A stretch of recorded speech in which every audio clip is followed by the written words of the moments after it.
Di sebuah sekolah unggulan, banyak siswa berlomba-lomba untuk menjadi yang terbaik. Ada juara satu yang selalu diistimewakan oleh pihak sekolah, juara dua yang menjalani hari-harinya dengan tenang, dan juara tiga yang dipenuhi ambisi. Baik, siswa kelas 11 adalah sang juara. Ia sangat menginginkan posisi juara satu di sekolahnya, karena hanya juara satu yang selalu diberi kesempatan untuk mengikuti berbagai lomba di luar sekolah.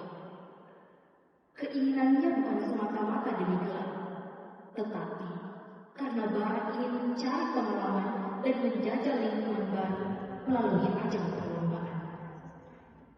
Ambisi itulah yang membuatnya terus berusaha melampaui batas dirinya. Hari Senin, di kelas 11 Adabi, Ibu Alia menyuruh untuk membuat presentasi semua anggota kelas dengan satu kelompok saja. Baik anak-anak, jadi materi presentasi kalian untuk minggu depan yaitu tentang pahlawan nasional. Ibu harap kalian semua bisa ikut serta dalam mempresentasikan materi ini. Nah, Ibu tidak mau lihat ada yang tidak ikut. Paham? Paham, Bu. 3, 2, 1. Terima kasih, Bu. Keesokan harinya, mereka pun presentasi. Pahlawan adalah orang yang berjasa bagi negara. Awalnya, presentasi berjalan dengan lancar. Semua pahlawan itu memiliki peran penting dalam negara. Salah satu pahlawan nasional adalah Soekarno. Nah, Soekarno ini memiliki peran penting dalam proklamasi dan juga berdirinya Negara Kesatuan Republik Indonesia. Namun, hal itu tidak berlaku bagi Barat. Dia tidak mempersiapkan materi yang hendak dibawakan, sebab tertidur semalam. Jadi, Soekarno presiden. Aduh, kalian ini presentasinya ada benar. Perasaan Ibu kemarin sudah bilang materinya itu pahlawan. Kok gitu saja dan lagi? Pokoknya nilai-nilai semua dibawa. Presentasi itu pun hancur. Barat disalahkan oleh teman-temannya. Dede, gara-gara balok ini yang pakai materinya. Padahal kalau semua dikirani. Apalagi ada Leo yang paling kuasai di materinya. Belajar itu Pak. Di, juara 3 beda. Layak tak? Semua siswa menganggap Barat tidak pantas untuk masuk pada urutan 3 besar di kelas. Setelah kejadian tersebut, Barat terpuruk.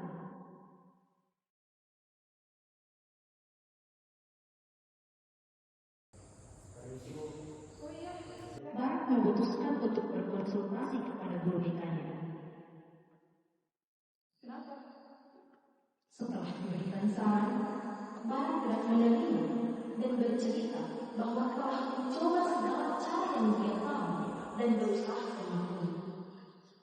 Tiba-tiba, guru BK-nya berpikir, menghela nafas panjang dan memberikan diri. Coba kamu terangkan dulu dirimu. Kalau begitu, coba kamu ikuti dulu saran dulu. Saran apa itu? Nanti setelah selesai pembelajaran, kamu pergi ke belakang sekolah ini untuk cari solusi. Belakang sekolah, Bu. Oh, baik-baik, Bu. Makasih banyak ya, Bu. Ya, semangat ya. Barat terkaget. Ternyata lokasinya ada di TPA sekolah. Orang-orang bahkan tidak menyadari adanya keberadaan gubuk di sana. Ada gubuk di sini. Kamu, saya sudah tahu kamu akan datang ke sini. Jadi, kenapa jadi salah itu? Saya sahabat kamu. Oh, Asal kamu mengorbankan satu dari 3 hal ini. Apa itu, Mbak? Keluargamu,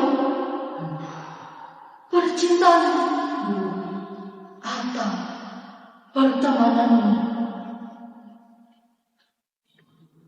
Itu, Mbak. Teman? Yakin? Iya, Mbak. Teman. Saya teman, teman. Kalau begitu, tundukkan kepalamu. Baik, Mbak. Yakinkan hatimu.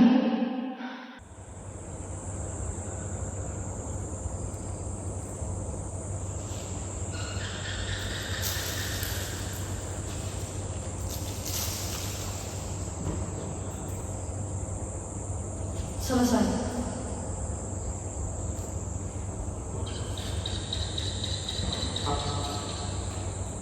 Apa yang berubah, Mbak? Tunggu saja. Lihat nanti.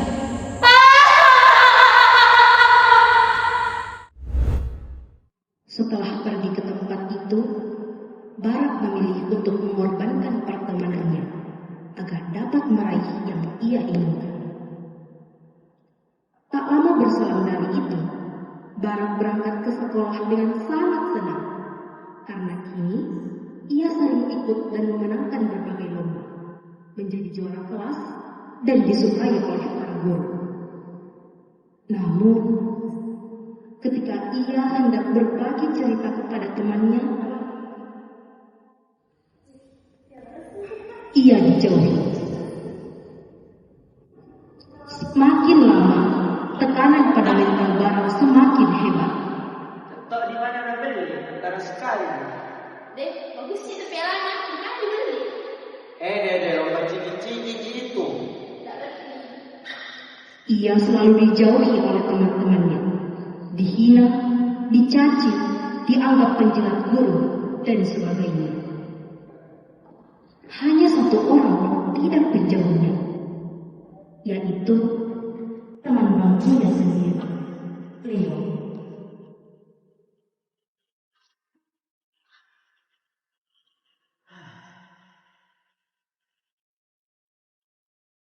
Lihat. Lihat tuh. Harus seorang lomba. Keren. Wih, biasanya lomba mulai. Baru, kau tahu, Lego, Nike, berikan sampai sekarang. Oke. Lihat, kenapa tidak mencoba? Usul. Teman-teman tak yang lain, nanya semua kan?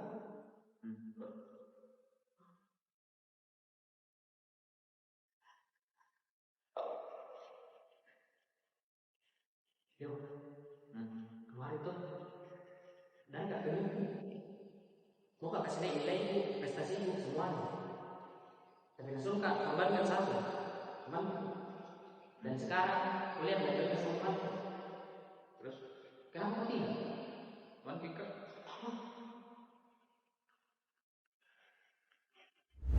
Tuan Tordesinas adalah kepala sekolah insan beradab yang dikenal dengan gaya kepemimpinan otoriter dan berperan. Begitu menjabat, ia langsung menerapkan kebijakan ekstrim. Seluruh siswa dan guru hanya boleh pulang sekolah setelah pukul 9 malam dan wajib kembali ke sekolah pada pukul 1 pagi. Bagi Tuan Tordesinas, disiplin adalah segalanya. Meski harus mengorbankan logika, waktu istirahat, bahkan kewarasan.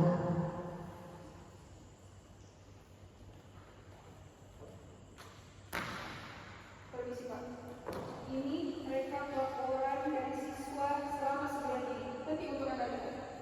Apakah Bapak tidak khawatir? Kami saja berdua di sini sangat prihatin melihat itu, Pak. Tolong Bapak tidak lanjutin dengan benar. Karena ini sudah tidak bisa lagi kita dianggap.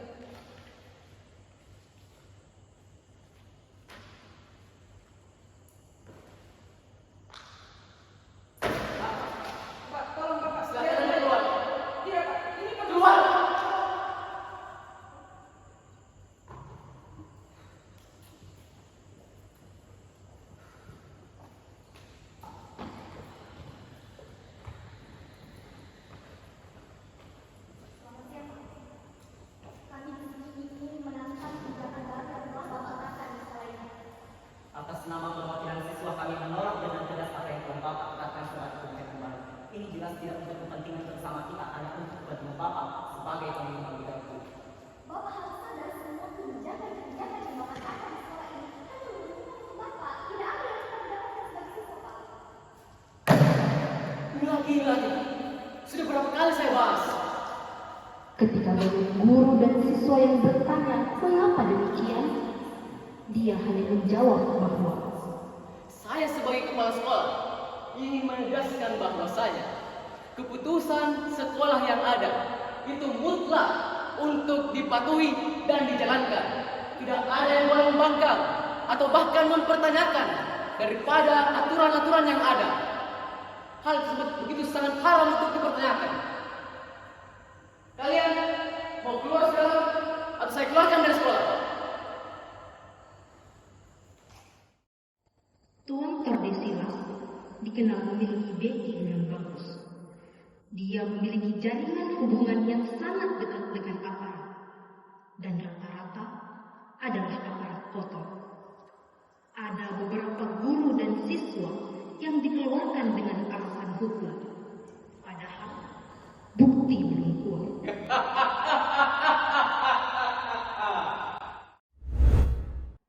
Keesokan malam, Barak bercerita bersama Leo mengenai kebijakan terbaru.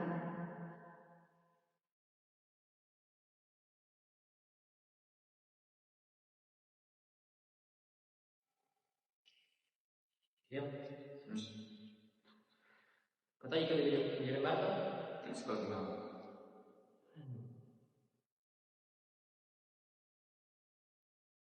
Tidak logis juga ini kebijakan baru. Masa guru datang jam 1 pagi, pulangnya jam 9 malam. Apa dia bikin di rumah? Sudah biar. Kalau kita juga siswa, kita tahu di sekolah ini butuh prestasi, kejar nama, tapi siswa juga butuh istirahat, bukan berlomba. Apakah dia pikir ini kepala sekolah? Tidak tahu di mana akalnya. Yuk, rumah. Pak, saya tahu kita ini. Ada apa ini? Duduk ini, Pak. Apa yang itu?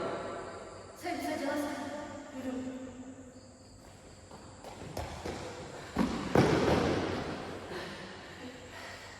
Sekali lagi boleh.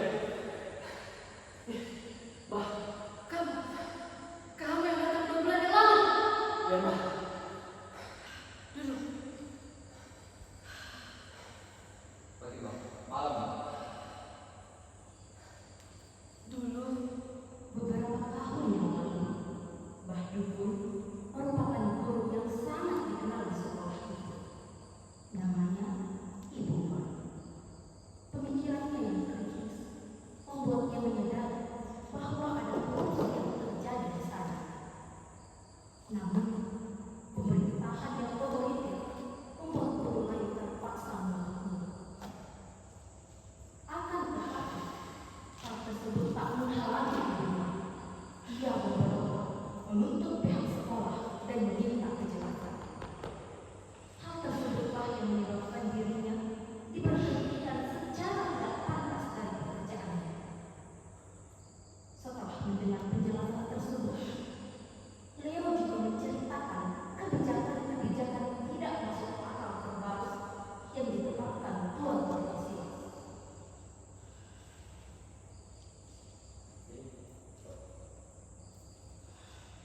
Bagaimana? Oh, begini saja.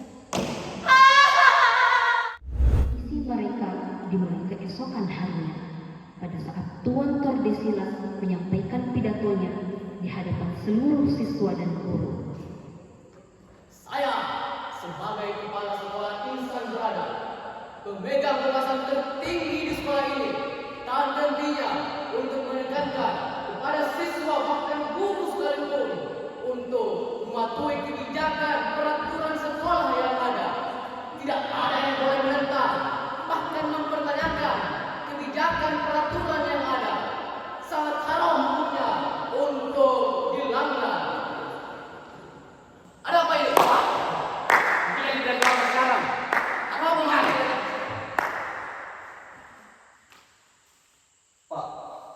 Sebab kami telah mendapatkan apa yang sangat buruk dari sekolah ini.